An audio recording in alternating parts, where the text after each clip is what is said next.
Hello, friends. I'm Kush Khandelwal, and this is Ageless Athlete. A few years ago, I started asking questions that would not leave me alone. Why do some people keep pushing mentally, physically, spiritually long after others burn out or break down? What does it really mean to age well when you still crave movement, meaning, and mastery? This show is my search for answers. Each week, I talk to elite athletes, everyday adventurers, and pioneering researchers who are stretching the limits of what's possible across age, injury, illness, and self doubt.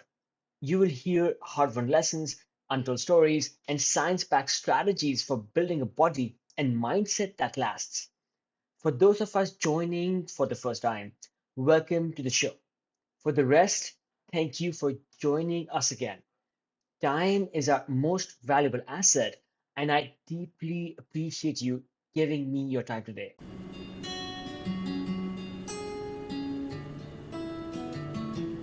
Imagine standing at the base of a cliff in the 1970s.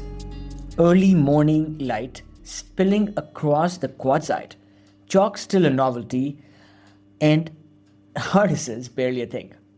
The air thick with the kind of anticipation only a handful of climbers in the world understood. You hear the clatter of hexes and pitons.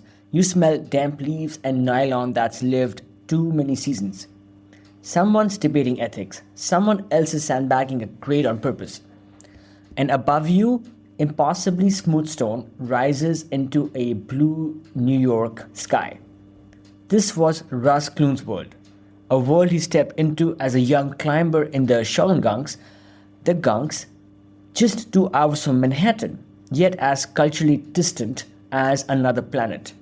A place where artists, dirtbags, philosophers, and future legends gathered on weekends, tied in with bowlines, and shaped the early soul of American climbing. In today's episode, Russ takes us back into that era, the characters, the chaos, the purity, and the sense of belonging that pulled him into a lifetime on stone. And he shares one of the most extraordinary chapters in climbing history, traveling to the Soviet Union during the Cold War to compete in a government run climbing event. Think painted lines on limestone cliffs above the Black Sea, Soviet belayers hauling rope by hand, and an American cowboy accidentally becoming a stadium hero. It's wild, human, and profoundly revealing. We then revisit the brief unspoken era of competitive free soloing in the Gunks, when Russ and a few close friends quietly pushed each other toward some of the boldest solos of their generation. His ascent of Supercrack didn't just become a piece of climbing folklore, it marked the moment he understood both the power and the limits of the mind. And throughout the conversation, Russ reflects on aging with humility and clarity, on becoming the belay anchor instead of the rope gun, on staying deeply connected to a sport even as the body changes, and on what it truly means to be a lifer. If you care about longevity, identity, community, reinvention, or simply staying devoted to what makes you feel alive, this is an episode that will land deeply. Welcome to the world of Russ Clune, a life shaped by stone, friendship, and 5 decades of showing up at the cliff base, ready for whatever the day brings.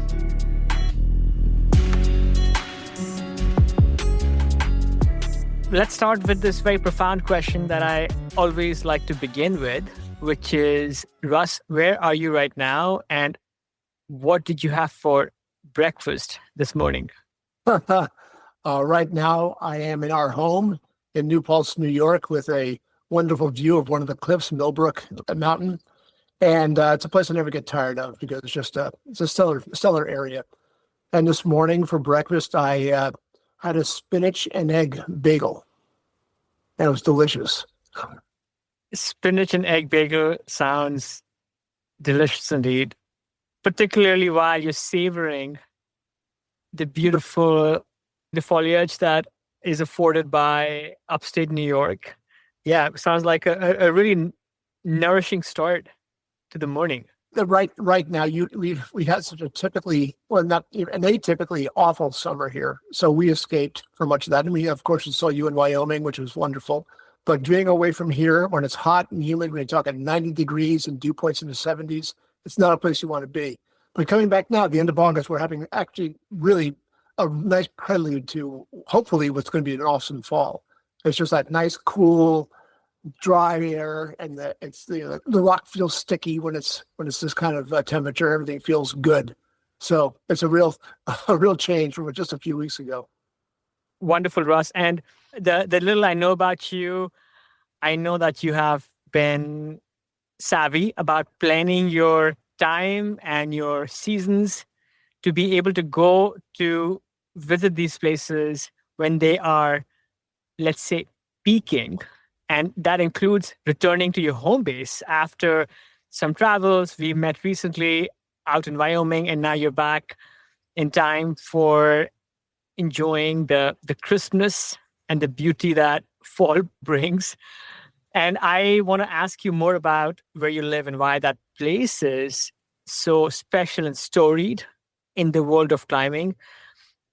But before I do that, I thought as a fun question to ask you about something from your chronicles of adventures over the decades. You know, you've had decades traveling and climbing from where you are today at the Gunks to Yosemite to Europe to Russia to Korea. Like, you've been to all these places and you can't trace them all. Though I encourage listeners to read your excellent book, The Lifer. So I thought I would ask you instead, Russ, what's perhaps one of your favorite climbing adventures? And think of it as like if you're sitting around a campfire with maybe a few people who may or may not be climbers, what story would you choose to relate? Well, that's a very good question. It would depend on the crowd and how X-rated I could be about things, I suppose. You've got to keep your audience in mind on that. You know what? I'll tell a story that I tell right now when I'm doing a presentation on book tour, and this is not something that occurs inside the book, so it's one of the outtakes. But essentially, when I think about what's meaningful in 5 decades of climbing for me, it's many things. You know, we go through a process in climbing, or actually probably any pursuit we follow with passion, of having it be about how well can we do at this thing and how many places can we go to. But when you get to a certain stage, you're not going to be getting any better, and you've visited 70 odd countries to go climb. It becomes something about your relationships that you've built over the years. And the story I'll tell is about a trip I made back in 1984 with my friend Tony Herb. We went down to Rio de Janeiro in Brazil.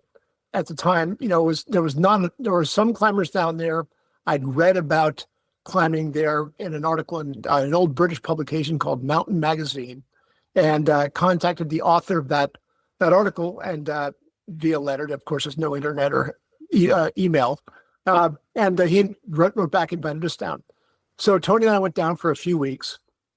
In the process of climbing down there and meeting other climbers, we saw this new line we thought we'd love to do.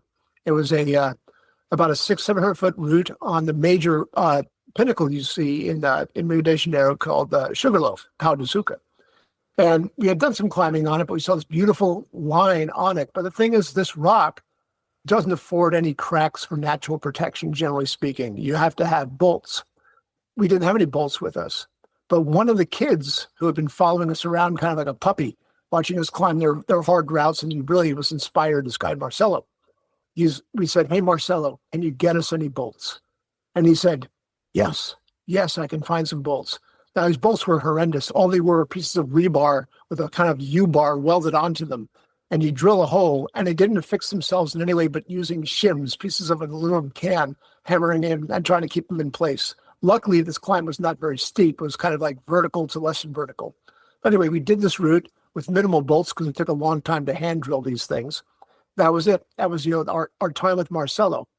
And I'll fast forward. Now Marcelo and I, he was a kid, I didn't see him anymore. That was that. But I'll fast forward to a couple of years ago when a buddy of mine, Jim Lawyer, who climbs up in the Adirondacks principally, he had been going down to this area in Brazil called Serra do Cipó.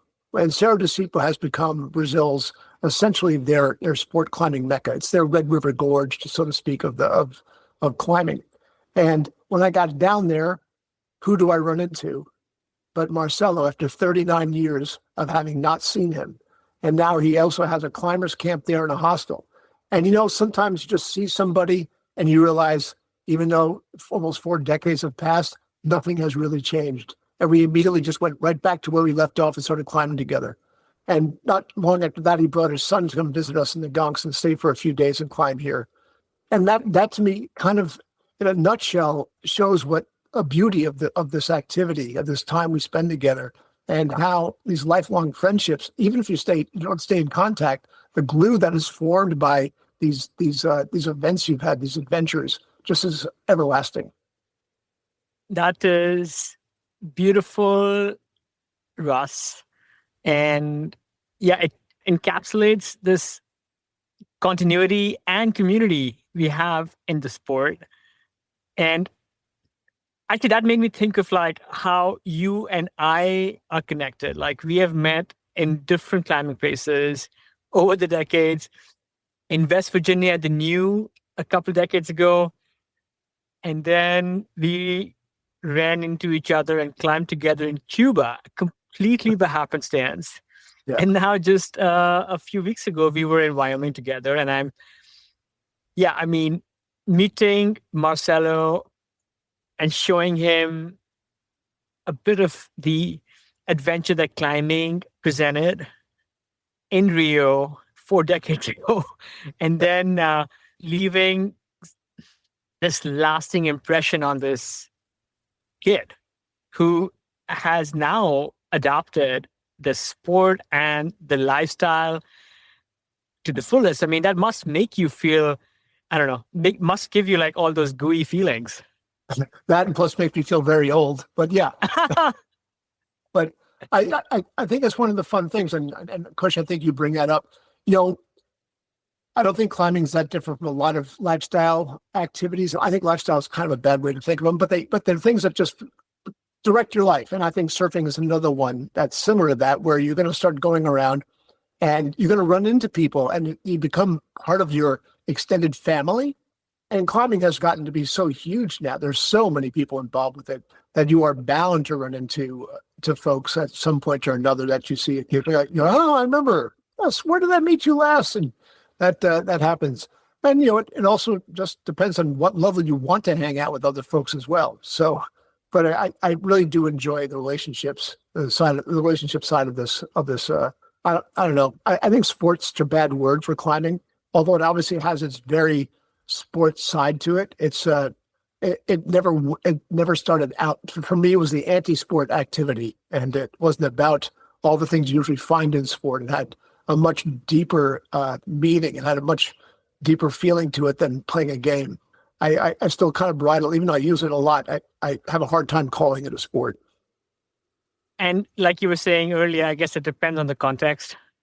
Yeah. Because yes, if you meet another, let's say, lifestyle adventure athlete, and you describe like a surfer or maybe a mountain biker, I think if you describe it as a sport, they get it. But if somebody does not have a similar pursuit or a direction, then I think it becomes a little bit more intricate, like explaining that to somebody else. And you've had so many decades of traveling, of adventures, of creating connections.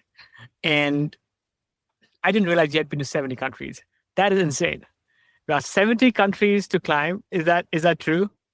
Yeah. So it's people often ask me like how many, and I always start off with the question of what is a country? I mean, how do you want to define that? Some of these countries don't exist. Like East Germany doesn't exist anymore. Czechoslovakia doesn't exist anymore. The USSR doesn't exist anymore. Yugoslavia doesn't exist anymore. So, how do we break these things out? And to even be, if you go to Wales and talk about being in England, you're not going to be very welcome in Wales. So, even in Great Britain, you've really got several countries. So, depending on how you break that out, it works out somewhere between 65, 75, something along those lines. But there's still plenty more to go to, although some of them you don't want to go to. Yes, I mean, national borders, they change, sometimes for good reasons, but often not for good reasons. Yes, I do want to tease out a couple of more stories about those travels from you before we end. But I think it is so apt that we are having this conversation when you are back at the place where it all began for you, the Gunks. For listeners who don't know, can you explain what exactly are the Gunks? Where is this place that you're living in now, and which shaped your identity as a climber?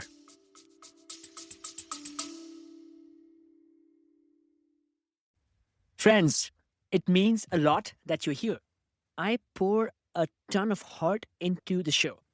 The research, the interviews, the editing. It's all me, trying to share stories that matter.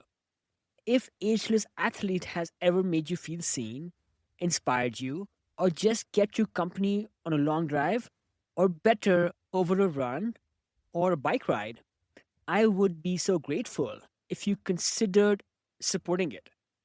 Even a small amount helps keep it going, helps keep bringing the show to you for free.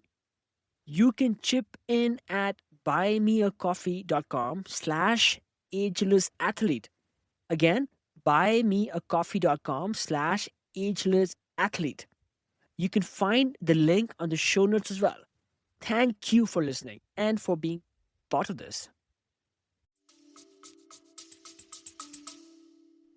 So the Shawangunk Ridge is a geologic formation, obviously, and it's about 90 miles or so north of New York City to the just to the west side of the Hudson River, near a town called New Paltz.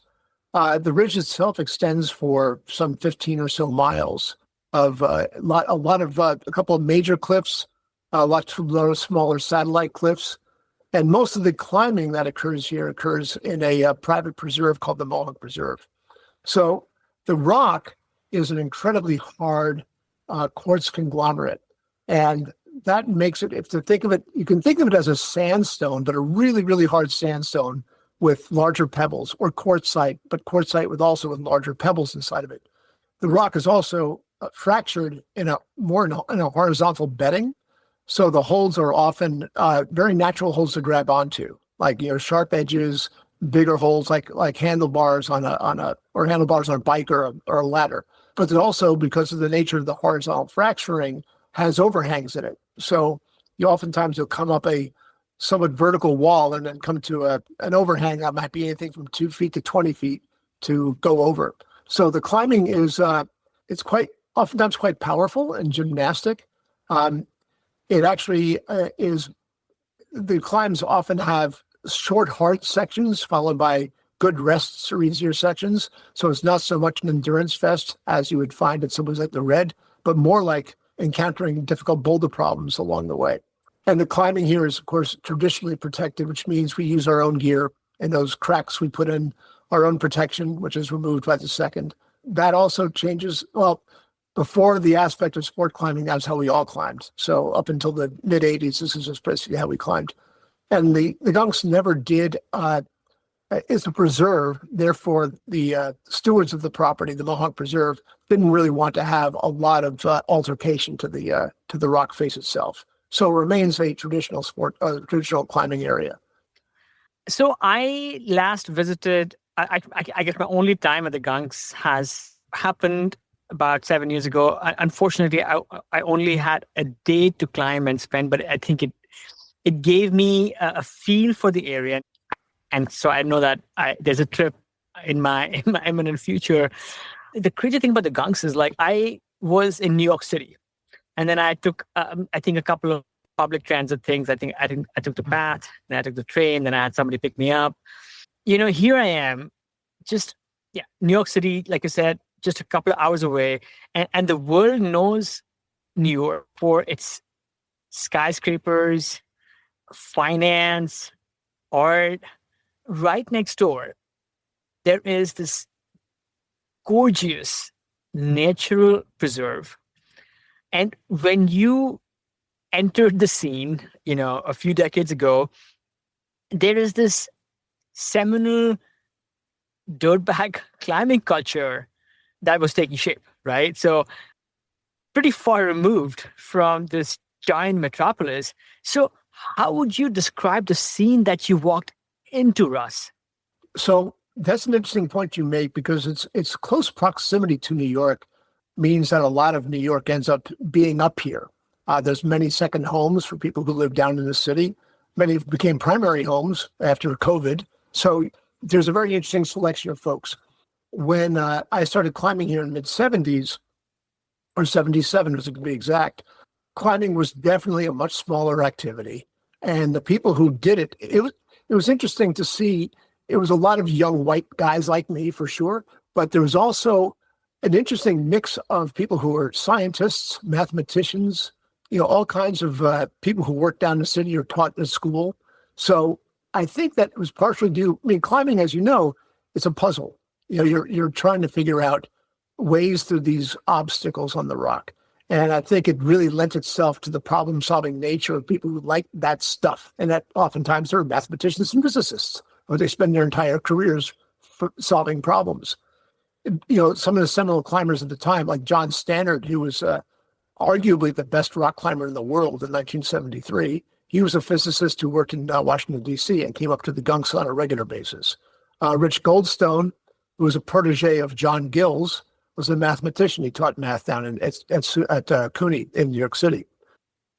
And they weren't unusual. They were more like the regular kind of folks. We had people who worked at Bell Labs who climbed up here on a regular basis. So they really had, it was, in a weird way, do dirtbag intellectuals make sense? Because there was plenty of that. And there are a lot of kids, a lot of college kids that were, same kind of age as me. And so it was, but it was much smaller. You knew any weekend when you would gather at the Uberfall, which is a regular gathering place for people in the mornings and the evenings, and you knew who was going to be there. It would be the same, like 24 people you saw pretty much all the time. And then, maybe some other folks that they brought up there, but it was a much smaller scene and very, very filled with regulars. But New York City was definitely, that was the core of where people came from, for sure. And to this day, I believe it is too. So fascinating.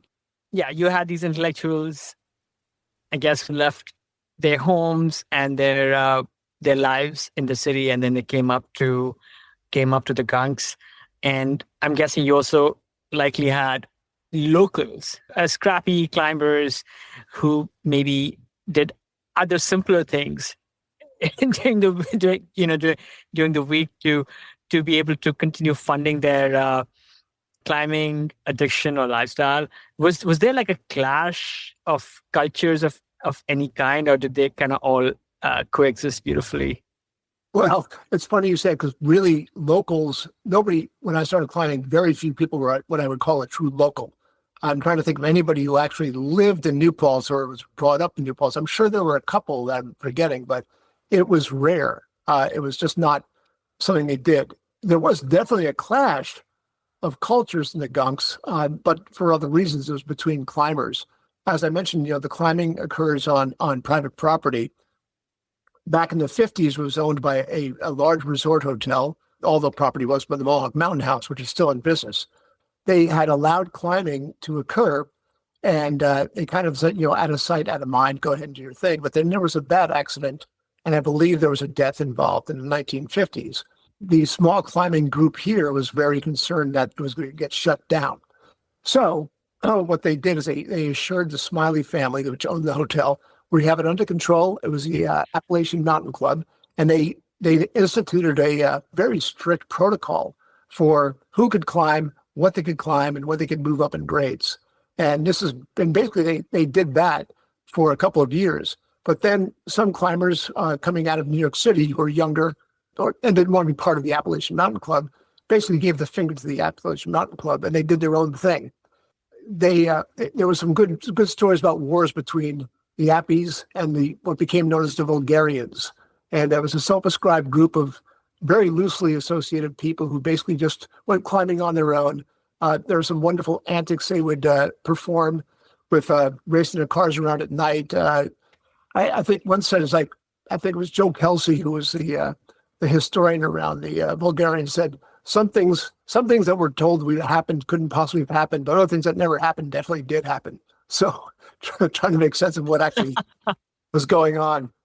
But the fact is the Bulgarians and their counterparts started climbing at a much higher level than the Appies ever had, and so they basically just that was the disappearance of the Appies having any real effect in the area. But that was a big culture clash that was basically in the 1960s. Really paved the way for being at least a pursuit of difficulty. Yeah, sure. Talking of difficulty, by all accounts, I mean, as majestic as the Gunks is, it's not one of the largest or the most impressive climbing area in the country, or I mean, even in the East Coast for that matter. But somehow it has left a mark bigger than its scale on the history of climbing. What made the Gunks stand out, and how did it manage to create such an identity for itself?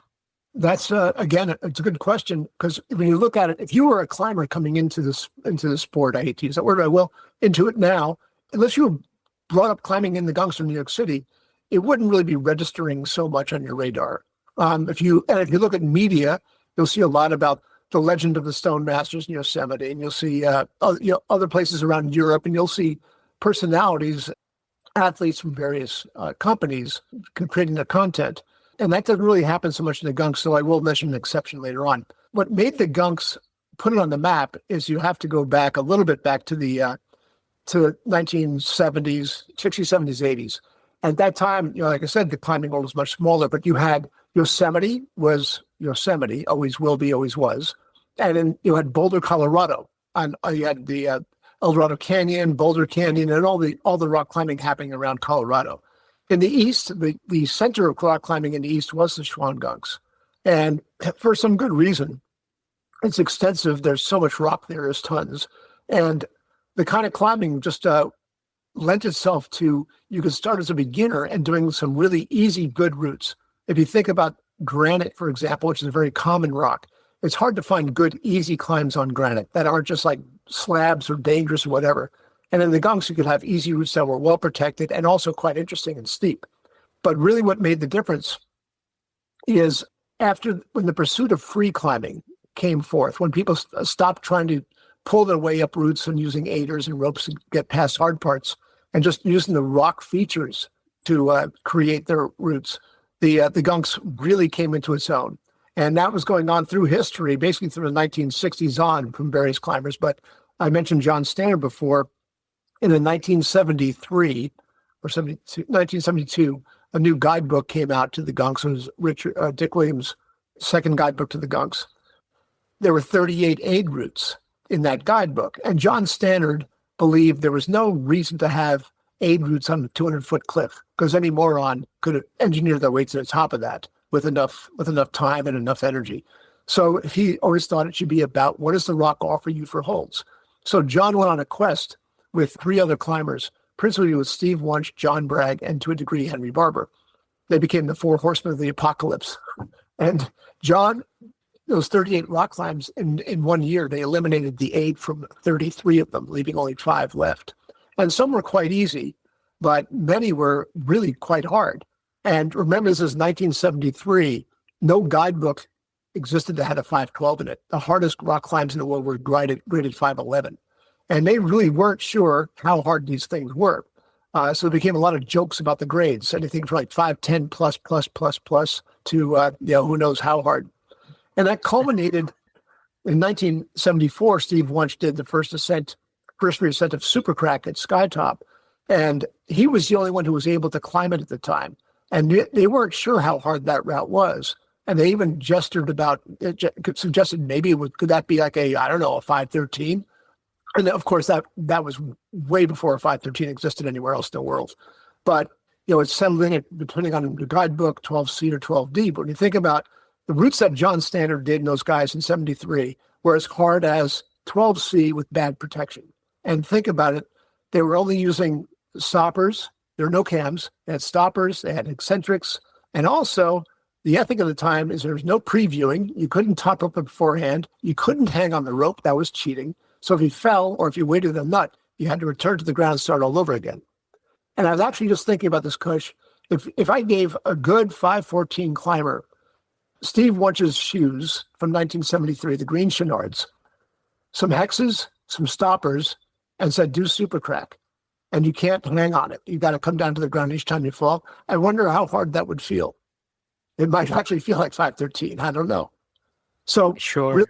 So what really put the Gunks on the map was that in 1973 and 74, it had, I would argue, the hardest collection of rock climbs, free rock climbs in the world. And that is why, basically, if you were a good climber in the 1970s, right through until the mid to late 80s, you came to the Gunks to see if you could do those routes. That makes a lot of sense. That list of 8 lines, I guess that was this tantalizing challenge that brought all the badasses of the day over to the Gunks to try and test their mettle. And wow, that's crazy that so many of those lines so quickly went down. And I mean, there's so many amazing climbers that passed through the area, and you were right in the middle of the action. And one other thing I thought I would poke you about is sometime in the 80s, you had some of the strongest climbers in the world at the Gunks. And you guys were one-upping each other, trying to outdo each other to come up with the hardest free solos. Yeah. So, I'm just curious about that time. Can you take us to what was actually going on? Well, yeah, I think you're referring to like in 80. Well, I had my own, as I got better, there's a group of us who were always looking to do something harder than what existed. There were a bunch of good climbers in the early 80s. It wasn't just me and 2 or 3 other people. There were little cliques. And my clique was mostly climbing with my friend Jeff Gruenberg, Jack Molesky, Her, Lynn Hill, Russ Rafa. So there's a group of us who climbed together. There were other groups as well, and they were climbing just as hard pretty much. For a long time, we were searching for a climb that would be harder than Supercrack. That had reigned as the hardest route in the Gunks, really up in for 10 years, from 74 to 80, still going strong in the early 80s. And we found one. We found what would eventually be deemed the first 513 back here in 83. Gruenberg, myself, Her, and Lynn. And as we got better, and we do the same climbs again and again. And Jeff Gruenberg, who really was, he was the boldest climber I ever climbed with. Jeff was not afraid. Maybe he was afraid, but he was willing to go into terrain that none of us really wanted to, because of course we didn't have bolts. We weren't top roping. This is just using the natural gear. And you could look up at a wall and say, there's no cracks for any gear on that thing. But Jeff was like, well, I'll find something. And he'd get himself into some horrific positions. But he was just super, super bold. And one day, Jeff and I were talking about what would be like the raddest solos of the classic hard routes. And the classic hard routes we defined as Kansas City, which is a 20-foot 512 roof, open cockpit, a 40-foot 511 CD face, Gravity's Rainbow, which is out at Lost City, another 512 face, and Supercrack. So these are like some of the classic 512s of kind of the or hard routes of the era. And and Foops. Foops is that iconic roof of Skytop that John Standard freed in the 60s. That was rated 510 plus originally, and most people call it 511 C or D now. Anyway, it wasn't an overt competition, but I went over to go solo Foops one day it was a week, I think it was a Friday, and I soloed up the initial 5-9 wall to a rest before the roof. And then I was by myself, but then some people came along in the talus below me and they looked up and they saw me and said, "Oh, look." And they stopped to watch. I waited them out till they finally left and I down climbed. I said, "Now it broke the mood." And I'd say probably about the next week, Jeff went out there and he soloed it. I said, that was awesome. I'm not going to go, to go do that. But I found myself out at Skytop one day, not that long after, and I ended up soloing Open Cockpit, which is the 511 plus short face, which I had totally wired. All these things, by the way, we had done them many, many, many times. And another time around then, Jeff and I went up to Super Crack. I led it and then came down, and then Jeff led it. Then I went up, cleaned it, then I down climbed it, and then I went back up it. And Jeff said, "Wow, when are you going to solo it?" And I thought to myself, never really, but because what's the point? I have it ruthlessly wired. But it then, kind of became a thing. Matter of fact, it'll be 40 years ago in 2 days, the anniversary of, I was just looking at my calendar. It's like, yeah, it'll be on the 28th of August, 1985 when I went and soloed that thing. So I don't think I'll try it again. But in any case, it became this goal, and I really kind of mentally started going to work on it. And when I did it, it wasn't like I wanted to continue soloing. When I think people of my era who are really soloists, there's like Derek Hersey, he's dead. John Backer, he's dead. Peter Croft is the only one from that era that did it regularly that's still alive. It's pretty much something's going to get you if you keep on pressing. And that was when I knew I was not going to do anything else like that again. But I hate to, maybe it was a competition. I don't know. I can't get back into my 26-year-old brain and think about exactly what was for that. And that's probably a good thing I can't. But it definitely was a bit of a thing that year. But to tell you the truth, it kind of died out. And I can think that, I think to this day, the hardest solo that I know was done in the Gunks was when Scott Franklin soloed his route, Survival of the Fittest, which is 513A. I guess he went up to all of us, and he can have it. Amazing. You were right that there's only so long you can keep pushing the envelope, and just the aggregated exposure to that kind of risk will ultimately claim its prize. If you were to go back, knowing what you know now, would you have done all those free solos?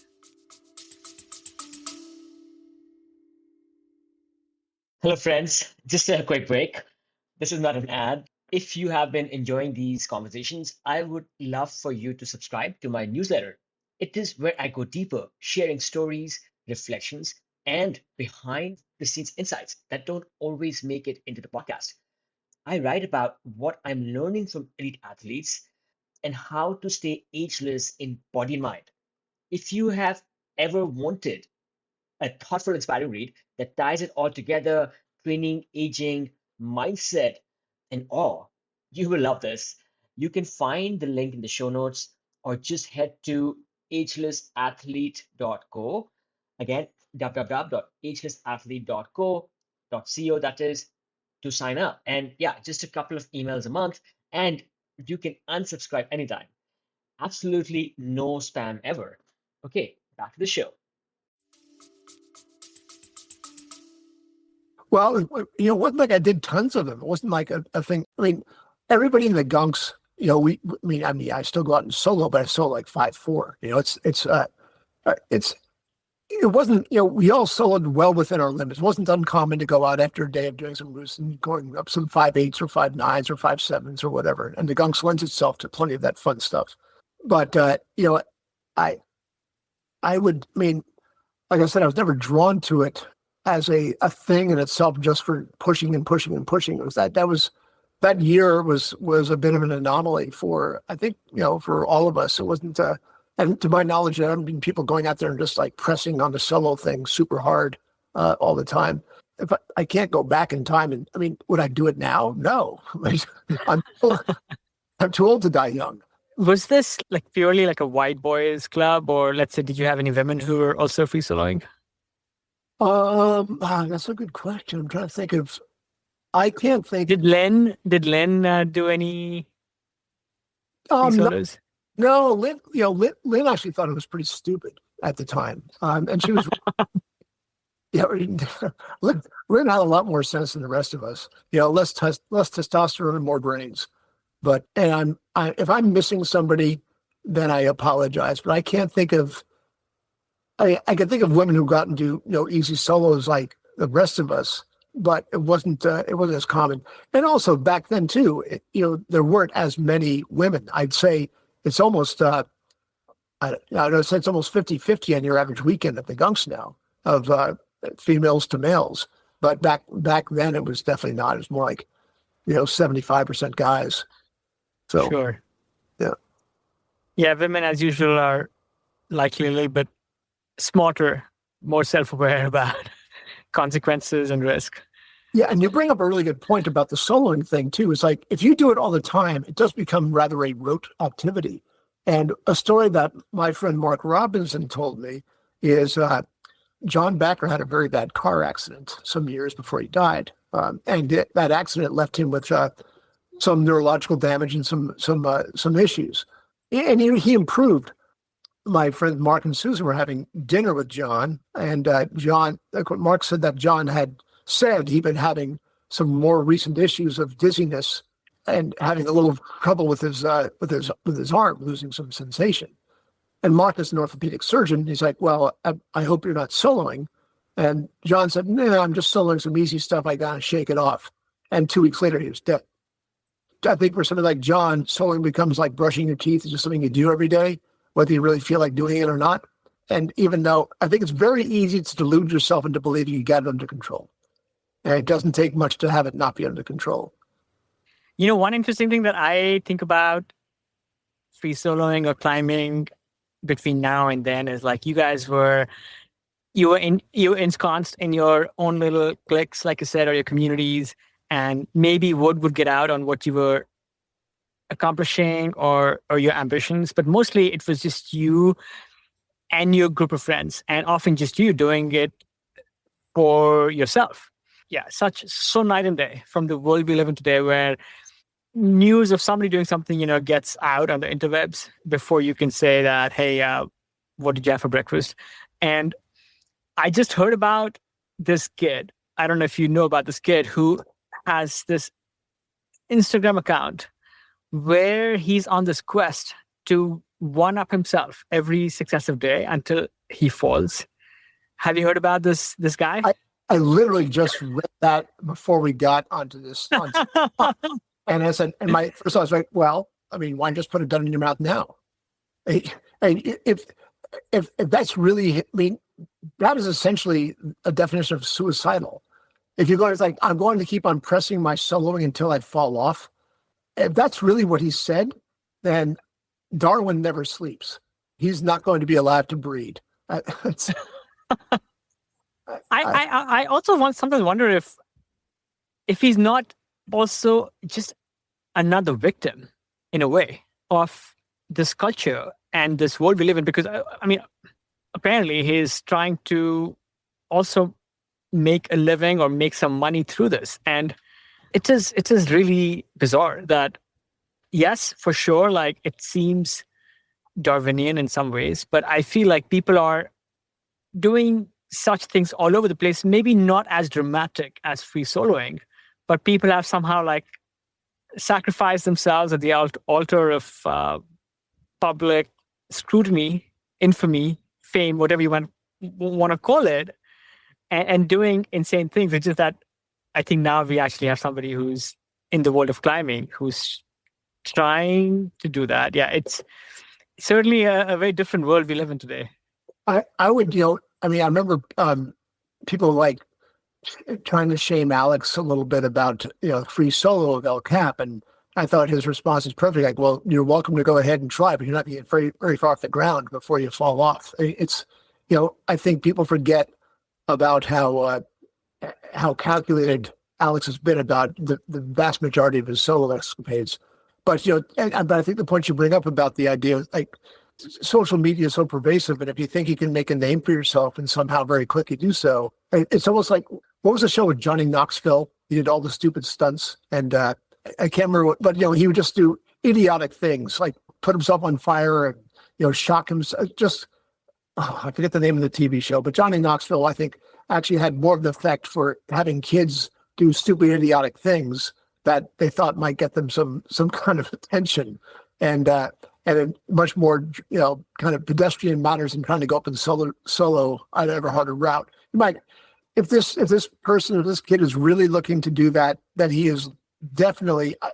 I'm not feeling much sorrow for him. I'm feeling he should get slapped across the face and said, "What are you doing?" And But why? Russ, you have to reflect on this thing that climbing is still an obscure sport. It might be the Olympics, but most people do not understand climbing. And the most famous climber in the world is famous because of his free solo of El Capitan. So, like, if people are, I don't know, succumbing or falling victim to express themselves in that radical way, I mean, we worship, people from your day, people like Baker, and now this larger than life figure that is Alex Honnold. And a lot of people who are not climbers think he's like the world's best climber. And he is in maybe this one way. But again, like, I don't know. No, I think you bring up a pretty good point in that climbing is still a relatively obscure sport, but people don't know about Alex Honnold because he soloed El Cap. People know about Alex Honnold because a Academy Award-winning documentary is made about Alex Honnold soloing El Cap. And if Alex had just gone off and done that, then only the climbing world would be aware of it. But instead, we have tens of millions of people who've seen that and think, that guy's fucking crazy. And but it brings an awareness of what he's doing. And I got to tell you, I think it's probably just like you or most other climbers who have non-climbing friends. I can't even begin to recount the amount of questions I've had from non-climbers about Alex and what he did. Great. It's it's an amazing thing. Yes. And the same thing is he's the best climber in the world. It's like, well, you're not going to have a lineup of people going to go do that route in the way he did it, but you have many people who can do that route. And, in fact, like, Will Moss just this past couple months ago, he did that same route without falling on site in a day, which is an amazing accomplishment. And by the way, that same Will Moss here in the Gunks, I think he brought the Gunks back into a modern era because he freed an old age route here that had never been done that quite possibly might be the hardest trad route in the world now. So we're waiting to see if we can get people to kind of come and check it out. So oh wow, he rated at 14DR, but it might be a little bit harder than that, according to now. Yeah. So we'll see. Yeah, I thought that the hardest routes at the Gunks were top roped because bolting is not allowed and the protection was scant and it left no choice. It sounds like Will Moss has really upped the ante. Yeah, he's thrown the gauntlet. Well, to a degree, but you bring up a great point. A couple of the hardest routes in the Gunks are top ropes because they could not be done without falling, without bolts. They'd be solos, and in both cases, at least one of the 14As, another 14B, the fall would be, well, you're basically, if you're not dead, you're going to wish you were. They come as top ropes, which makes they're still excellent climbs. The route that Will was able to do only really exists because of there's 3 bolts on it from previous other. So it's a link up of a couple of different things into the last bit. And that last bit, though, those bolts don't help you at all because you're a good 20 feet plus out from a stopper going through a V11/12 overhang. So it's something to watch. Bill Walk has the video up now, and when you watch him do it, he does it so effortlessly you can't understand. But when you see what the last piece of gear is like, I wouldn't want to take that fall. So insane, yeah, and it must feel like something else to you personally, who's been through that place, that era, and has seen. Yeah, fun little tangent. Coming back to you now. Yeah, fast forwarding a little bit. You had this, from what I can tell, this crazy thirst for adventure and for travel. And you found all these interesting ways to travel to difficult places, to be able to climb. One of your stories that I'm fascinated by is how you suddenly ended up in the USSR, another, country that's no longer there in its old form. So you visited USSR at, I believe, a government sanctioned speed climbing competition. You were probably the first Americans ever there. And I'm just curious. I mean, this was like the era of the Cold War, right? This was this crazy era in the history of the West. And here you are, like a couple of Americans who found a way to travel to Russia to try to rock climb. Can you talk to us, like, just what the scene was? Sure. That came about because actually I met Todd Skinner in Waco Tanks. It was the very end of '83 and the start of '84. I was around Christmas time and New Year's. We knew of each other. We finally met. And, Todd was also big into traveling and exploring and the rest. And we started talking about, wouldn't it be cool to go to the USSR? The place is huge. There's going to be tons of rock around there. Beth's his girlfriend at the time, Beth Wald, she actually spoke and wrote some Russian. We said, hey, Beth, find out what we can do about going to Russia. And she quickly came back and said, there's no way that you are going to just travel to the USSR, arrive in Moscow, rent a car, and just go exploring. Ain't happening. No way. Impossible. And I've said, but the only thing I found that we could possibly do is every 2 years, they have a speed climbing contest, an international speed climbing contest. We thought, well, I'm not really that much into doing that, but maybe if we got over there and we did that, maybe we'd have an opportunity to actually do some real rock climbing. So Beth came back and she did some more exploring and said, okay, we can do it, but the only way we can do it is if we are sanctioned as the official United States of America rock climbing, speed climbing team. I said, okay, so that has to come from the American Alpine Club. But said, yeah. And Jim McCarthy, who was the president of the Alpine Club at the time, was a good friend. I said, hey, Jim, this is what we need for 1986 to go over there. And he said, okay, but I just can't unilaterally call you guys that. I have to bring it to the board. The board of directors has to look at this. And he did. And he called me up and said, there's definitely some grousing on the board. Because as you mentioned, this is during the Gorbachev era. So Russia was changing. You were out of Glasnost and going to perestroika, restructuring. But it was still the USSR. And so the Cold War warriors on the board of directors of the Alpine Club were like, the last thing we need is going over there and embarrassing ourselves with a U.S. team. And I had to admit, odds are really super high. We will embarrass ourselves because none of us know so fuck all about speed climbing. And we're not going to learn it either. Eventually, they acquiesced and said, okay, you guys can do it. They had a few rules. We weren't supposed to have uniforms or advertise ourselves or anything else for fundraising. But essentially, we broke up into two bits because I was in grad school at the time. So I was going to just go meet those guys over in Russia. Todd went with Beth and Dan Michael, another friend of ours from Colorado, was on the team.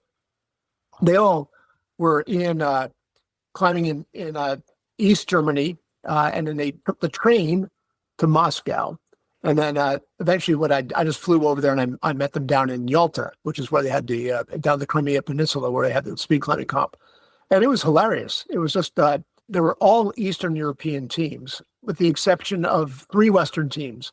We had West Germany, and West Germany was my friend Norbert Sander and Stefan Lobach and a couple of other folks. And then we had Japan, and I knew a couple of the Japanese climbers from a trip I had taken there the year before. And then us. Otherwise, it was Romania, Poland, just all Eastern European teams. And, the thing is, for us, it was kind of a joke. It didn't really matter. But, this is a serious thing for all these Eastern European teams because they didn't just call themselves the Polish rock climbing team or the Bulgarian rock climbing team. They all had to go through a process and qualifiers and all this stuff. So it was a serious thing for them. For them, it can mean really a difference in their life and their lifestyle and money and all the rest of that kind of stuff. And for us, it was kind of a big joke. It turned out to be a pretty hilarious adventure. And the rules, every morning, there were just these meetings, this big kind of cafeteria.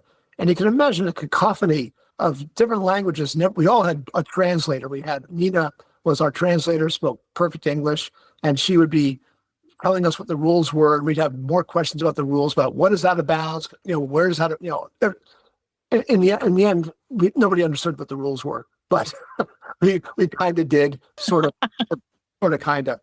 But it was also, we did have a couple of days where we had free time to go climb with some of the Russian climbers and the other teams. And there were a few routes that were actually pretty good. But the competition itself, it was just kind of a joke. It was, we had, Todd and I had to do 2 individual events, which were basically big top ropes, because they didn't want us to fall to our death. And we had one team event where we actually had to do a 4-pitch route and climb that as fast as we could and repeat as fast as we could. And then Beth had to do 2 more on her own. She had 2 top ropes to do. So it was, it wasn't really that much climbing, but the rock was good. And the event itself was fun. But we basically got ourselves into trouble in the evenings with the Germans and with the Japanese, because everybody else was taking it seriously. And we had found out we were staying in this kind of grim, concrete, hostile kind of place. But down the road, there was this like super fancy hotel that had a nice bar on top and a dance floor. We convinced our translator, Nina, that, oh, well, we can go do this. We can go to this place. And she was like, well, kind of okay. And Norbert convinced the German translator they did this all the time in the past, which is not true. But so we go to this bar and hang out. And for the first night, it went well. The second night, we got too drunk. We started slam dancing with the paying guests. And then we got summarily kicked out of there forever. And Nina said, you could never go back to this hotel again. You'd be under arrest. So typical ugly Americans or ugly Westerners. But the whole thing overall was one of those experiences that it was crazy, and it was nutty to also see the differences. Because even though I had been in Eastern Europe in the past, I'd been to Czechoslovakia, East Germany, but the Soviet Union was different. It was grim. It was just kind of it just seemed so gray, and the architecture was gray. It was lots of concrete, and it was, but it was changing. And one of the things that, and it's not as commonly known, is actually I hit it off with our translator, and went back to visit her a couple of times after that trip. I went back there a couple of months later around Christmas time, cold. You don't want to be in Moscow when wintertime is cold, and then back again the following spring. And the changes that I saw happening with the real people of Moscow, like people who were involved with what they would have been called the intelligentsia. And they were basically from the art communities. They were writers. They were involved with film production, TV, and the things that they could do, say that next May, that they were not allowed to do, even that December, was phenomenal. That was just how fast the culture was changing in that place, and it was astounding. So Gorbachev really did just change how people lived in a very short period of time. Unfortunately, it all collapsed because they didn't know how to handle it. But there's a lot that went into the collapse of the idea of a democracy in Russia. But it was just astounding to see how fast the change was, and how quickly everybody was adapting to the idea that they had some personal freedom of expression. Hello, this is Sherry Hazard, and I'm really sorry to interrupt, but my podcast, The Folium Diary, is entering its last few weeks, and things are getting strange. I post a new episode every night at 9. Don't worry, they're short and sweet, like me. We've covered anarchy and astrology, decolonization and doppelgangers, Halloween with Frankenstein. That was fun. Start on page 1 and you'll catch up in no time. Please join me at the Folium Diary for a new episode every night until the season finale on New Year's Eve. Thanks.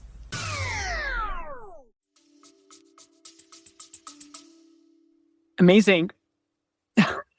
You got this window into this culture and this country which was going through this crazy transition. You mentioned that Russia somehow was yet more special than some of the other Eastern Bloc countries. I think some of them were also under some kind of social communism rule at the time. What made Russia that much more distinct?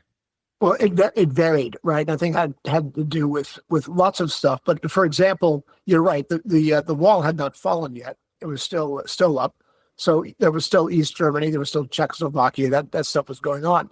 But if you looked at a place like, okay, a good example is I went to Czechoslovakia in '84, and Prague had not been bombed during the war. So these beautiful old buildings and beautiful old churches and museums were still standing, right? That was not an epicenter of World War II. And as a result, at least there was a certain beauty to the architecture and how it looked. But if you went inside those buildings, it was pretty grim because there was nothing inside. But nonetheless, there's still this facade of pre-war existence. Then you go to Dresden, which was firebombed to hell, and it just looked like it'd been firebombed 2 weeks ago. And you're still like, the clock was still stopped when that center clock was bombed back in 1945. It held the echoes of the war really strongly. In the Soviet Union, it almost was like it'd been so changed since the revolution of 1917. And the idea that nobody was special, that everybody was going to live in concrete. I mean, it just looked gray. It was like lots of concrete and lots of statues to Stalin and Lenin and nothing that had any feeling of expression whatsoever. And I mean, I've been back there since '86 was the last time, or '87, but it'd be totally different now. I mean, I'm sure Moscow, if you look at Moscow now, it would look like nothing like it looked like 40 years ago. There's no way. But it just was, it looked very utilitarian without any expression of individualism or art, except for the subways. The Moscow subways were amazing. Absolutely amazing. Why they hit it all underground, but they were beautiful. They had, they were artistic. Every subway station was different. They were always pristine. I mean, better than any subway you would ever see in the United States. I mean, not even close. But why that was, I'm not sure. Amazing. Yeah, I mean, maybe they recognized the need for efficient transportation in a way they didn't see other important human needs that their people needed. You went there once and then you went back again and you developed this relationship with your translator. Yeah. And sounds like despite the closed political culture that existed in that country, in Russia back then, sounds like maybe the people still welcomed you and the team, and you were able to create like friendships with them. Like, did that surprise you? No, not so much, because I think you find, for one thing, of course, many were just interested in Americans, because a lot of them had never really met an American. They just know what, I mean, the other thing to understand is a lot of people just didn't, in that group anyway, they knew they were being lied to all the time. Pravda was anything but Pravda. It was just bullshit. And they all knew that, basically what the quote is like, they lie to us. We make pretend we believe that they're telling the truth. They make believe they actually believe that we think they're not. They're telling us the truth. It's just like, just get along, shut the fuck up, and ignore the bullshit. But so it wasn't like they had some. At least the people I was around didn't have some preconceived notion of like evil America and evil Americans. And if any of them did, that's quickly evaporates when you actually do hang out and you actually talk. I mean, I really can't think of any place I ever went to, especially when you start talking about climbers. If you're a climber, it doesn't really matter where you're from. You're a climber, right? So it's you have an instant bond. You have an instant thing that drives you to do things, and political shit just falls off the back of the wagon very quickly. So I think we're like that, and until it's like you are innocent until proven otherwise, right? It's truly, you'd have to just go ahead and spew some bullshit you didn't agree with before you'd say, okay, we're on different planets.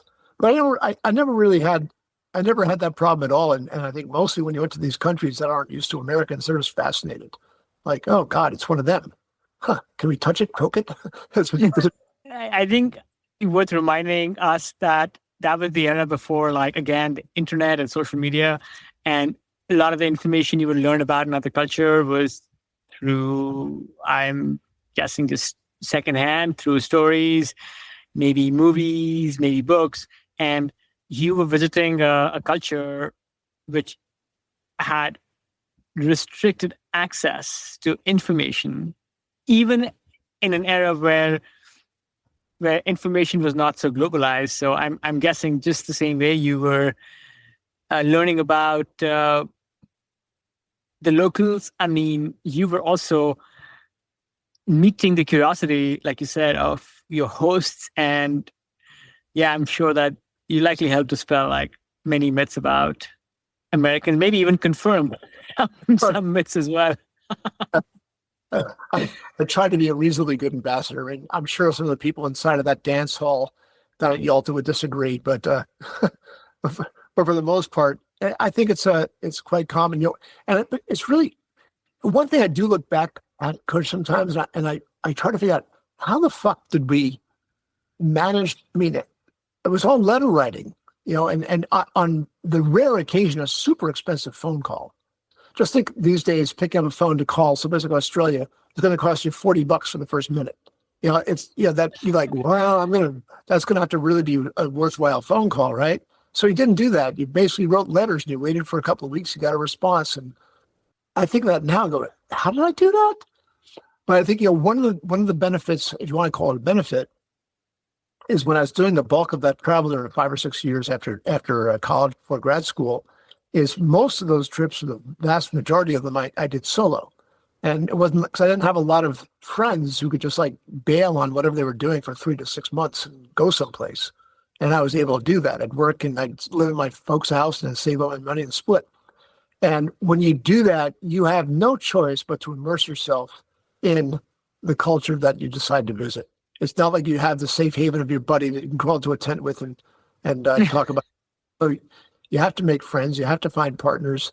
And that was such a huge fun part of all that, is like not having a choice, but to be part of that current climbing culture. And again, you're all climbers, so at least you have a lingua franca there. But at the same time, you're going to, it's like, what about the rest of it? Do we have a natural chemistry that makes us good partners? Do we want to do the same routes? Do we have, similar ideas about how hard we want to climb?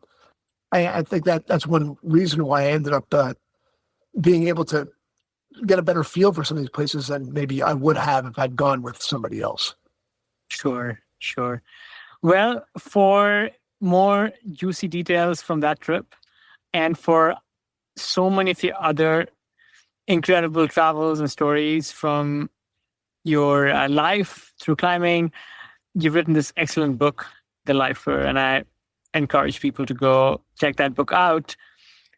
So why did you write this book now, Russ? And, the other interesting thing is I turned the pages and at some point, maybe part of me was like, is he going to talk about his trip to Cuba when I ran into him? But that trip doesn't come up. So yeah, why did you write this book now and maybe is there a sequel in the works as well? When I retired, I had time to do it. And I'd been encouraged by a lot of my friends who said, oh my God, someday you've got to write a book about this stuff. And when I sat down to think about it, so I started out just by writing a bunch of these vignettes about a bunch of these stories. And I tried to find a glue. There's lots of stories. What's the glue? And I also had some great help. I still have to give incredible thanks to Bill Finnegan. Bill Finnegan is a writer for The New Yorker. He wrote this fantastic, in my opinion, memoir, one of my favorites, called Barbarian Days.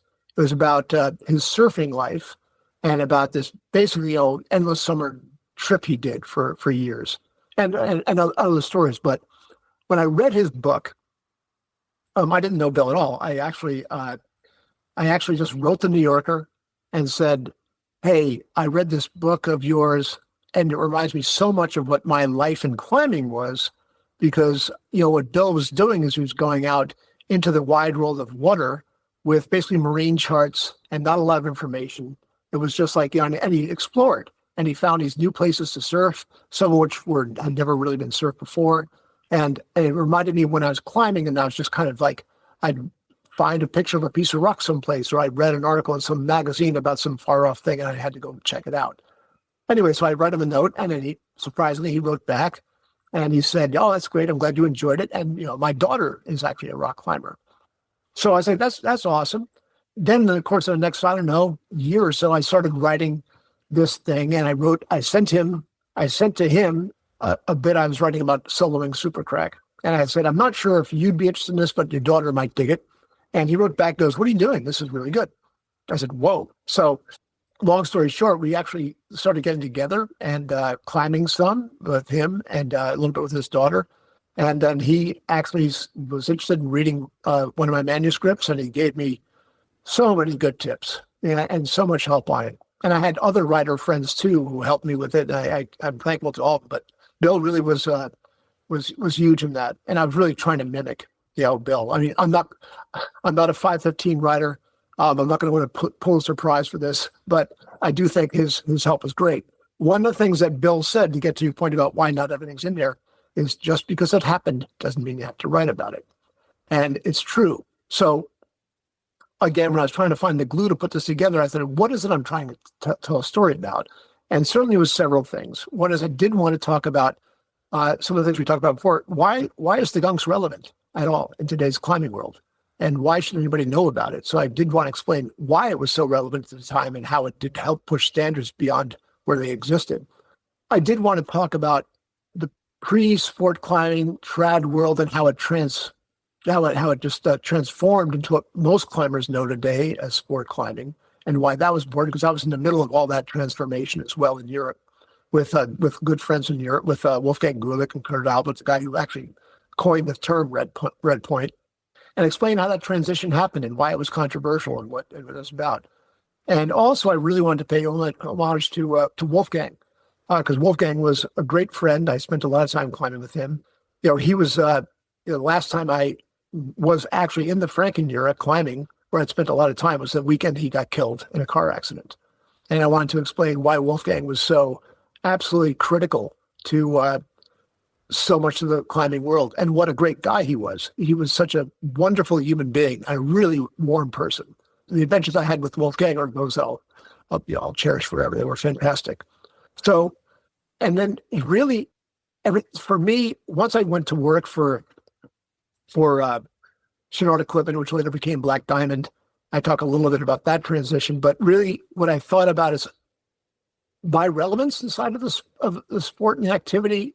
That bit of it was what was truly relevant, and then, at least to me, because of what I witnessed and what I partook in, from trad climbing to sport climbing, the first international climbing competition, how climbing competitions were changing. All that is a bit of world that I think a lot of climbers would be interested in, maybe not know much about. But after that, when I talk about my stuff from like the mid '90s to the present, I think thousands of people could write about those things, because there's so many more people experiencing the same kind of thing. And I don't have the same kind of relevancy in that world. That if you want me to write a travelogue about a bunch of trips, sure, I could do that. But as it was, I chopped 60,000 words out of that manuscript anyway. So, I mean, there's a second book. But if I ever did write another book, I'd have to think about the why of it, because I can't find anything that, for me, makes the same kind of sense. If any of that rambling makes sense to you. It actually does quite a lot, because, well, I adore Bill Finnegan's writing. I read The Barbarian Days every few years. I'm probably due for like a third reading. And yeah, I guess I never really thought of this, but because, you do have, I think, a foreword by Bill Finnegan, or like some testimonial from him in your book. And Bill's book is similar in a way, where he talks about all his global adventures of surf discovery. But yeah, there is like this theme, there is this thread. And when I was reading it, I'm sure I figured that there were other adventures he had been on, just like you have been on, that you chose wiser to omit, because at some point, I guess they just all start sounding the same. But I'm grateful of the adventures you actually have included, because, Russ, they make for really delightful reading. Since you mentioned Wolfgang's name, this larger than life figure in the world of rock climbing who left such a deep legacy, sadly, he's no longer with us. Is there maybe one thing about Wolfgang, when you think about him, that leaves you smiling, something that the rest of us may not know about?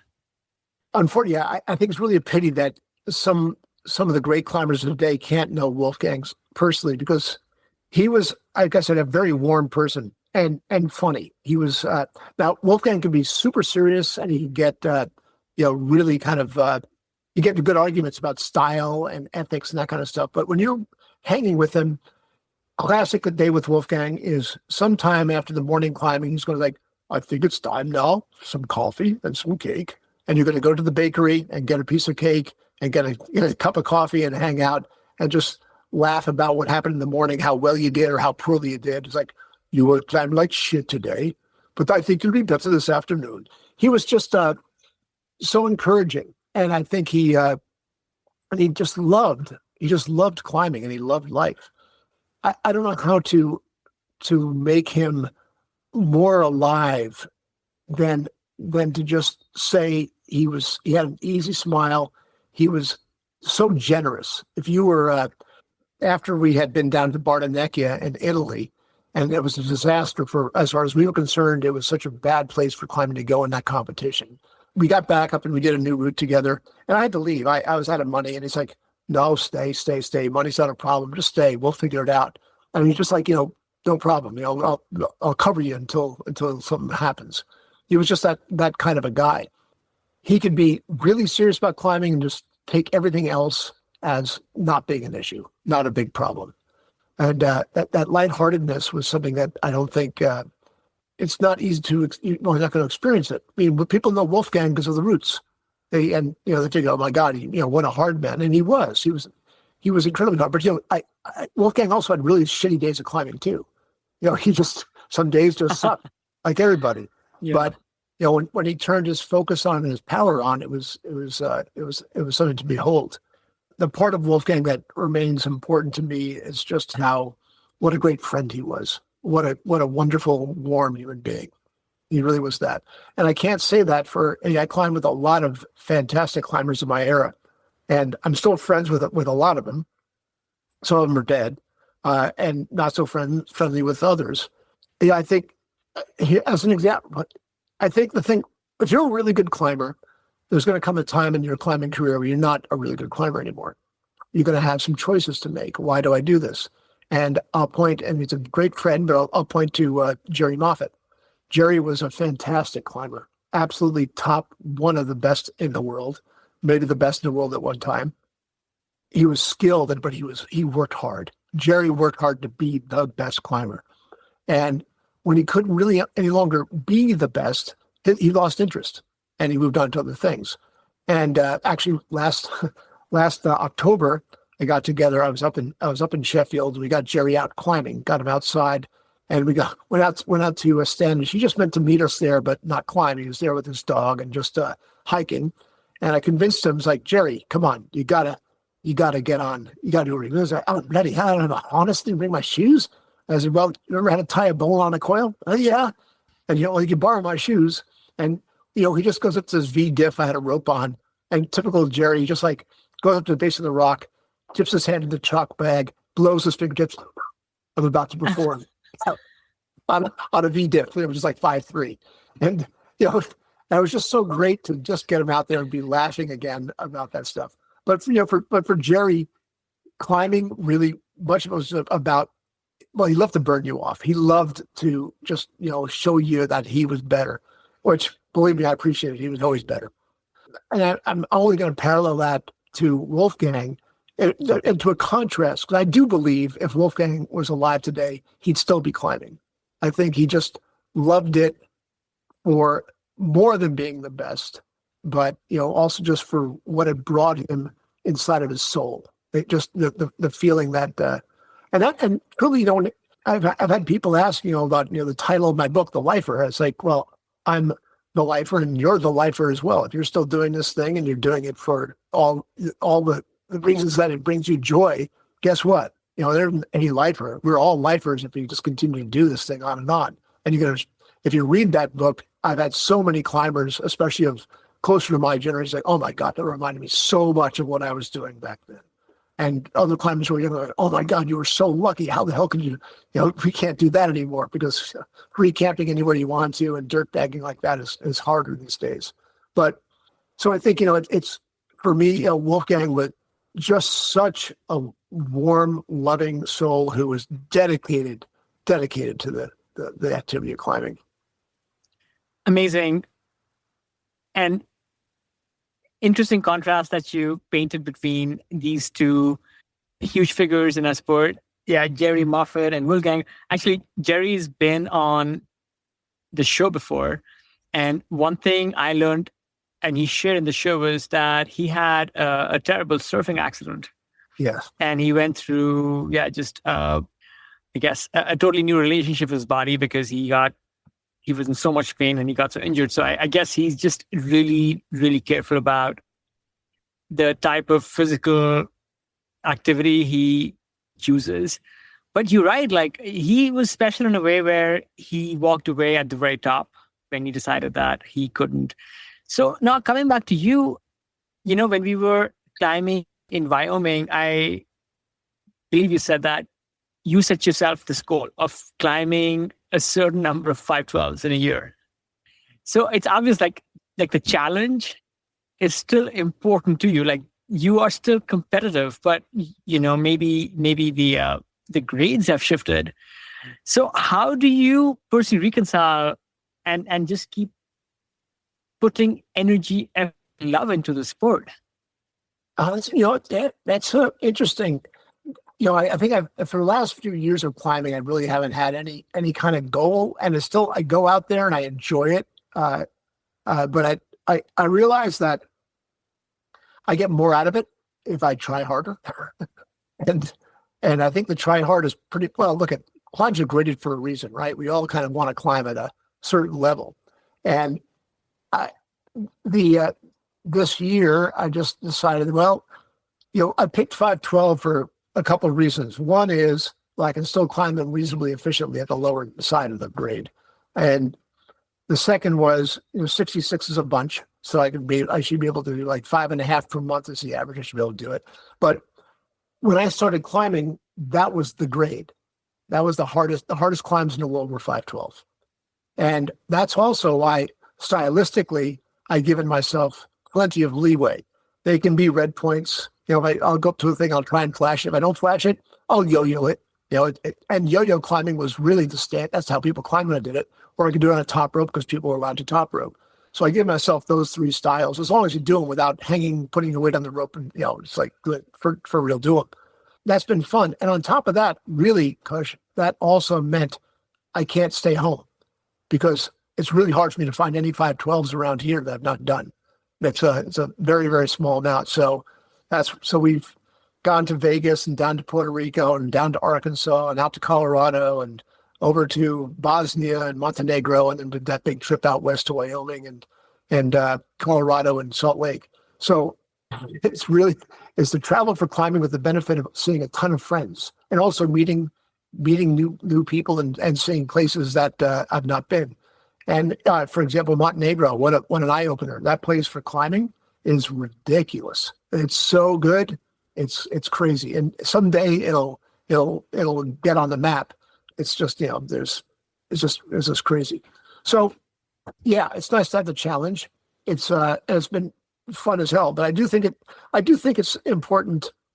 I'm only competitive with myself. I'm not competing against anybody else, especially at this stage, dude. I'm like, how many numbers off the hardest? The greatest of the things, what, 515D? And I'm more than 3 numbers off of that. It's like, I do think if you really are thinking of yourself as a good climber, you got to measure yourself against one of the hardest routes of the time. And yeah, there was a time in my life where I can say, oh, I'm there, but certainly not anymore. And that doesn't matter for me anymore. I'm not trying to be a good climber. I'm just trying to be as good a climber as I can be. Your answer makes me think of performance and longevity in like a slightly different way, and the importance of having quests of challenges, because I do think that as humans we are wired to want to seek progress and growth. And when we are newer to the sport, and it could be any sport or even any activity, I think that fuels us. The fact that, we are going up like a letter grade every season, a number grade every year, and that is so addictive. And at some point, that slows down, and then for all kinds of reasons, and then a fire also slows down, and yeah, who knows which one happens first. I also sense because I speak to so many athletes who have continued doing their sport. And I think that this concept of challenge is important. And that challenge may not be the challenge you had a decade ago, 2 decades ago, or at your prime. But I feel like having that challenge, in your case, this arbitrary one, a cool sounding one that you came up with, which is like this fusion of like your age and this seminal, I don't know, this like landmark grade of 5 to back. I sense that maybe it provides you that kind of challenge to maybe keep showing up at the cliff, maybe having a goal, maybe getting psyched for the next trip out there. Because I know that for myself, when I don't create that, I think the activity becomes somewhat what's the word I'm looking for? Somewhat like monochromatic, because it's not like like climbing or surfing or whatnot. They're like so time intensive. Yeah. That it's not like one can go to the health club, put in some time on the treadmill or the weights, follow a plan, come back, because you have to just put so much effort and sacrifice that I think some kind of a goal or challenge is important. Can you speak to how you see that, and why maybe that is somehow more important than maybe even you realize it? I think you hit on it right there. I think, being human means we are always constantly challenging ourselves in some way, because I don't think the activity matters really at all. If you're a runner, you're trying to run a faster time. If you're going to the gym, you're trying to lift bigger weights. If you're a surfer, oftentimes you're looking for bigger waves. There's always the next level, right? And I think on an intellectual level, I mean, my God, you're always trying to do harder things intellectually as well when you're trying to solve problems, math problems, physics problems. It's just human. It's the nature of human. But I think the other point is it's very easy to get to a place either because it's getting really hard, or you've done as much as you can actually do as far as breaking into new levels.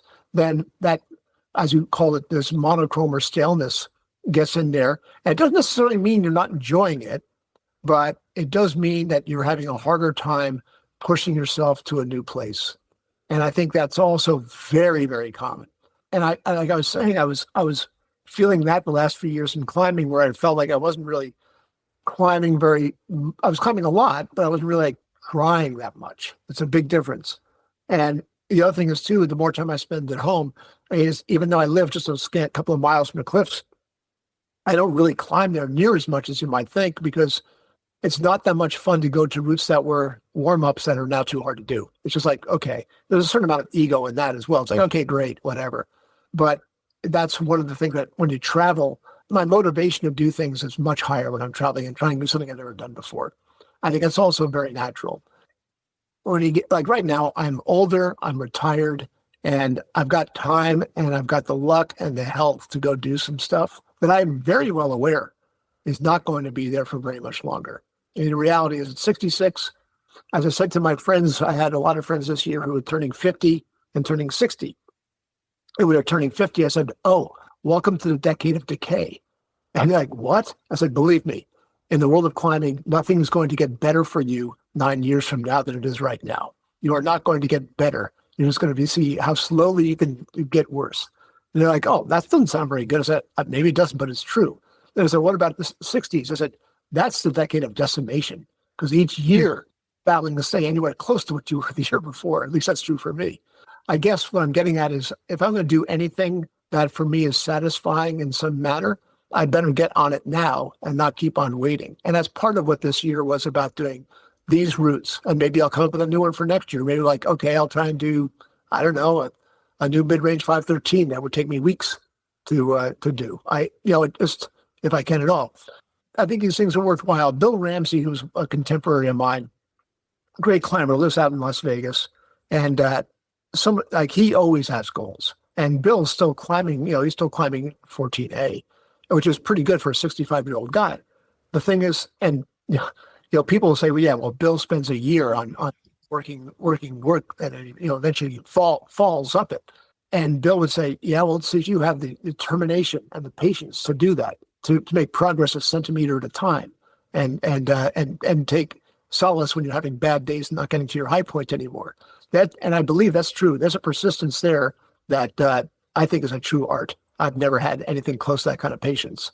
So you all got to work within your own parameters. Mine, I've never had the patience to do that, but I can have the patience to go ahead and travel a bunch and go do these things. And the point being that I think if you're going to get the most out of your life, you need to continue to have goals that push you to get there, and do it with some enjoyment, but at the same time, work. We all feel better when we try hard and we succeed. And even sometimes when we try hard but don't succeed, we take some pleasure in the fact we gave it our best. I think it's very human. A great answer. And yes, Bill is remarkable indeed. He's also been on the show, and I keep thinking about just the lessons I got from speaking with Bill. And I love your perspective as well, Ross, that, one can keep doing things. One just has to accept and maybe find joy in one's abilities today. What advice might you have for somebody else at a similar life stage? Doesn't have to be a climber, on how and why they need to keep continuing thing and what it might give back to them. I think anybody who is listening to this and is of my age either already gets it or they never will. We all know people who kind of get older and don't do anything. When it becomes, I think it's very easy, especially, again, I think we are lucky and blessed to have been, for whatever reason, born with either hardwiring or software that makes us want to do something with a passion. And that's its own gift. And when you think about how many people in the world really don't have that, or they're just working day to day to survive, that's their thing. It's lucky to have had a lifestyle that didn't destroy me working physically on a day-to-day basis at a construction site someplace or in an agricultural field that allowed me to have this free time to explore what would be a luxury. I think that's why we probably know a lot of people who are kind of like us, who don't have real, you have monetary concerns, but you have free time and you have a dedication to this thing. And if you don't have that, I'm not sure how you create that. I don't know, how does one create some instinctual passion in their lives? It's almost like trying to explain consciousness. I don't know what it is. All I know, if you can't find something in your life that just makes that spark, and I don't give a shit what it is. It can be playing chess. It can be doing laundry. I mean, it has something that just makes you want to get up out of bed in the morning and just live your day. A lot of people just aren't lucky enough to have that. And it's something I always told my daughters, like, you found a passion. You're good to go. It'll guide your life. Yeah. If you can figure out some way to create passion in a person who doesn't seem to have passion, then you found some kind of secret elixir out there that I don't know what that is. Maybe that is the answer right there, which is, you gotta just keep experimenting and probing to find that passion.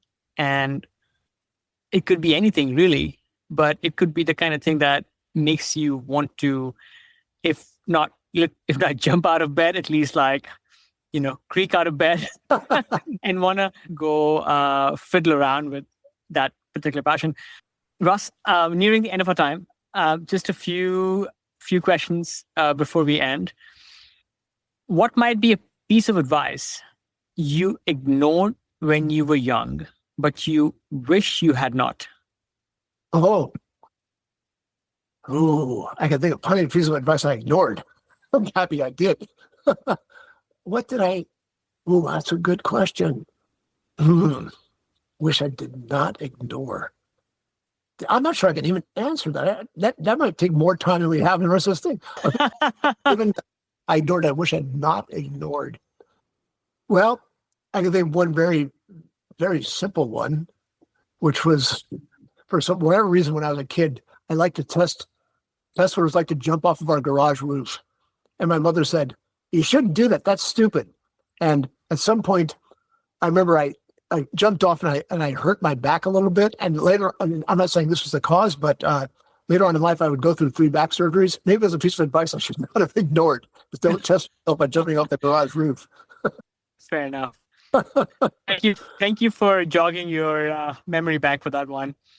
Russ, what's one thing you have changed your mind about in the last 10 years?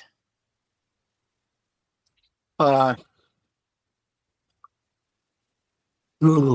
I changed my mind about. Oh boy, that's a hard question.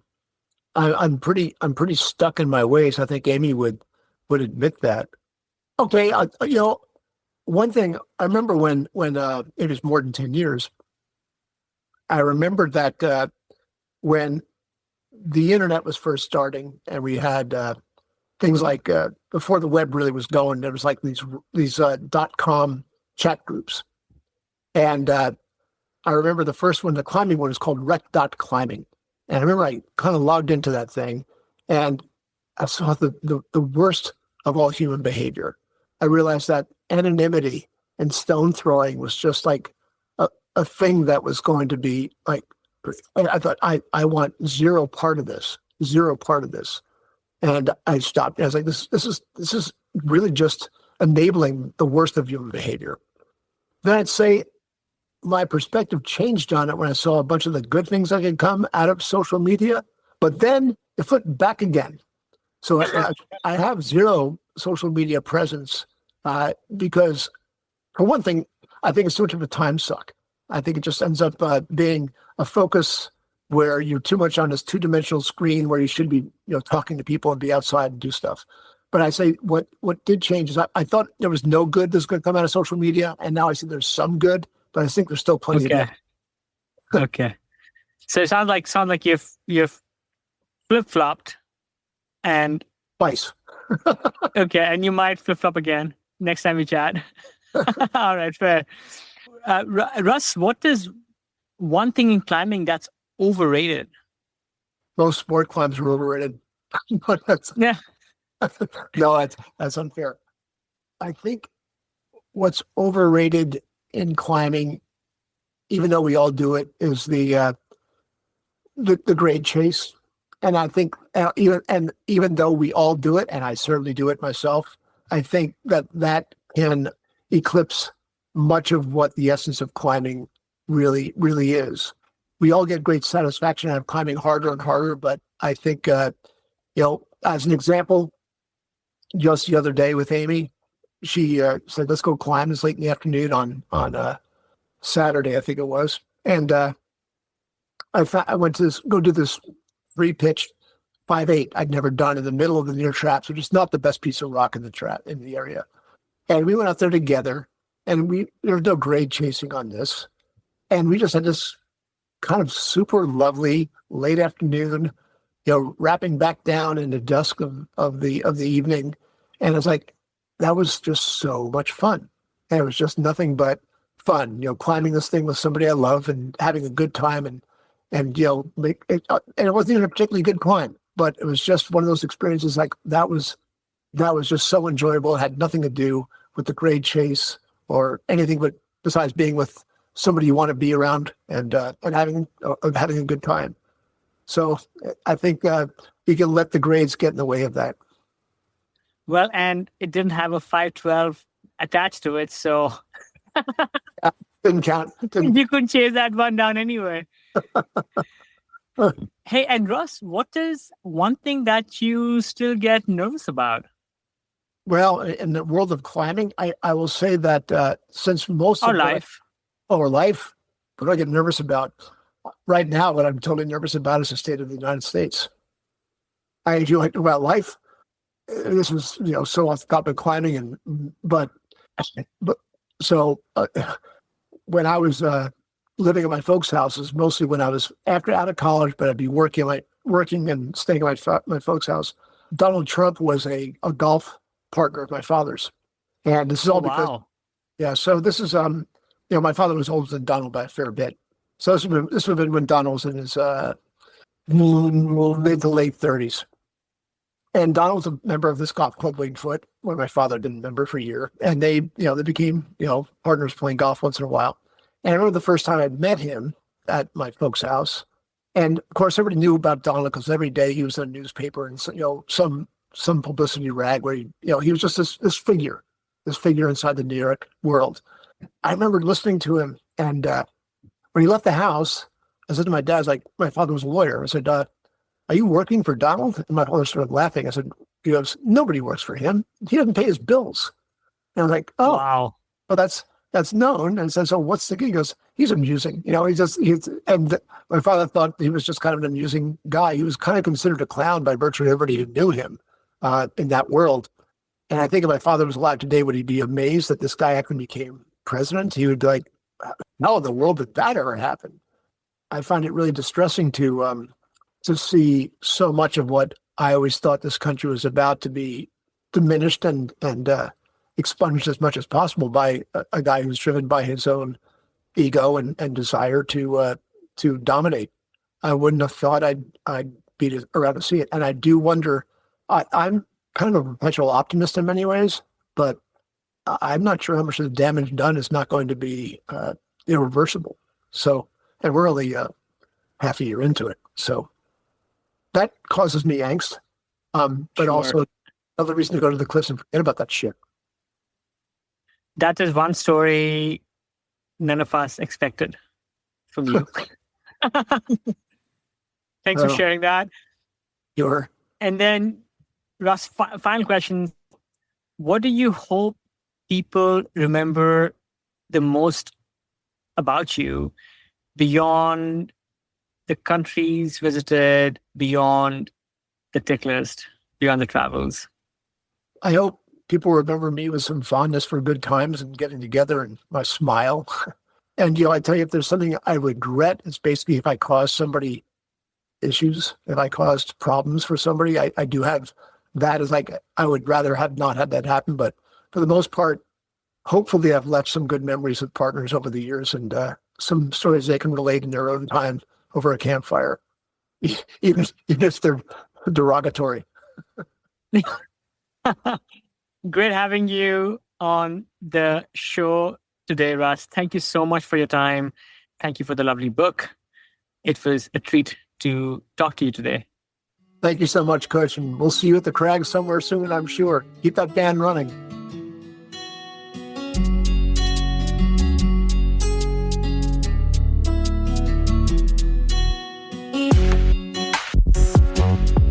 That's it, folks. Thanks for tuning in to this episode of the Ageless Athlete Podcast.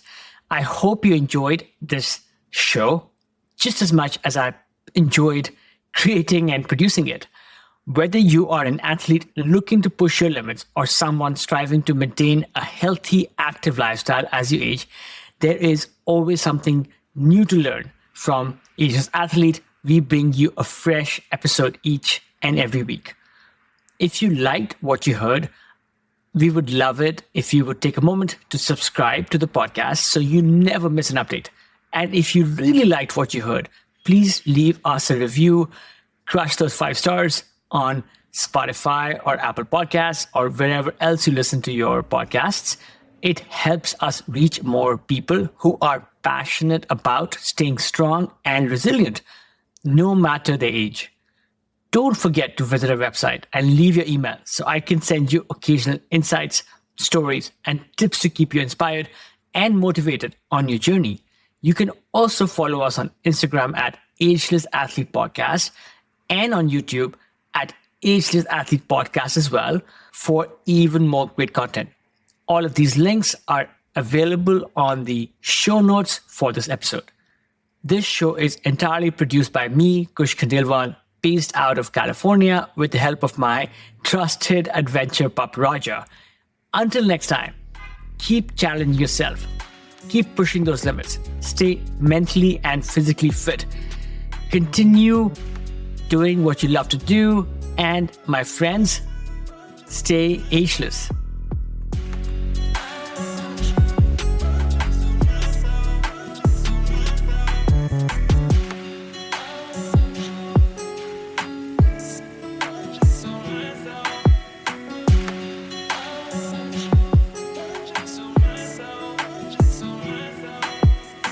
Friends, this is not an ad. This is just a quick message to those amongst us who are listening to Ageless Athlete podcast for the first time.